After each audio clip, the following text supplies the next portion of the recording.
தமிழக வெற்றிக் கழகத் தலைவர் மக்கள் விரும்பும் முதல்வர் விஜய் அவர்களின் ஆணையின் பேரிலும் மாநில பொதுச் செயலாளர் ஆனந்த் அவர்களின் வழிகாட்டுதலிலும் விழுப்புரம் தெற்கு மாவட்ட செயலாளர் குஷி மோகன் அவர்களின் மேற்பார்வையில் தவேக கட்சி தொடங்கி 3 ஆண்டுகள் நிறைவு பெற்றதை முன்னிட்டு கோலியனூர் கிழக்கு ஒன்றிய செயலாளர் மைக்கேல் ஆந்தோனிராஜ் மற்றும் கண்டமங்கலம் மேற்கு ஒன்றிய செயலாளர் என் சந்திரசேகரன் தலைமையில் பொதுமக்களுக்கு இனிப்புகள் மற்றும் விசில் சின்னங்கள் வழங்கப்பட்டன.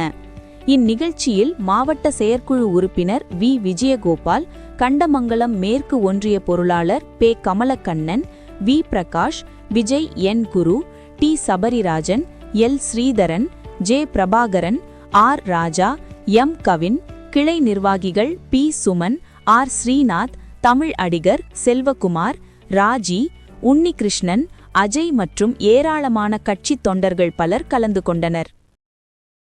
விழுப்புரம் தெற்கு மாவட்டம் கோலியனூர் கிழக்கு ஒன்றியம் சார்பாக இன்று தமிழக வெற்றிக் கழகம் 3ஆம் ஆண்டு அடியெடுத்து வைக்கும் நிலையில் இன்று அந்த மகிழ்ச்சியை தெரிவிக்கும் விதமாக இன்று பொதுமக்களுக்கு இனிப்பு வழங்கி எங்களுடைய கட்சியினுடைய சின்னமான விசில் சின்னத்தை நாங்கள் மக்களுக்கு கொண்டு போய் சேர்க்கும் விதமாக இன்று விசில் அவர்களுக்கு கொடுக்கப்பட்டது. இதில் எங்களுடன் அனைவரும் கலந்து கொண்டனர்.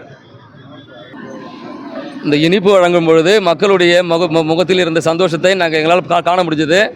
இதில் எல்லோரும் பார்த்திங்கன்னா எல்லோரும் மக்கள் எல்லாரும் ஆரவாரத்தோடு எங்கள்கிட்ட அவங்களுடைய விருப்பங்கள் எல்லாரும் தெரிவித்தாங்க. எங்களுடைய வரவேற்பு எங்களுக்கு அதிகமாக இருக்குதுன்றதை நாங்கள் இந்த இடத்துல நாங்கள் உணர்ந்தோம். இப்போ கோலியனூர் கிழக்கு ஒன்றிய செயலாளர் மைக்கேல் ஆந்தோனிராஜ்.